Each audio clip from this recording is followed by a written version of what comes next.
ស្រម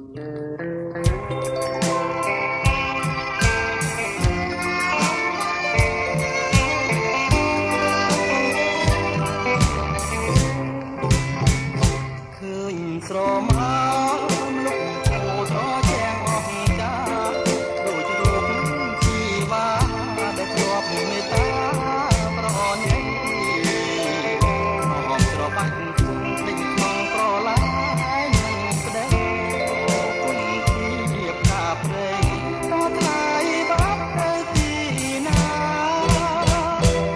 ងពេជ្រនេះមានប្រាំងរាប់រយម៉ឺនលាន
ស្រមា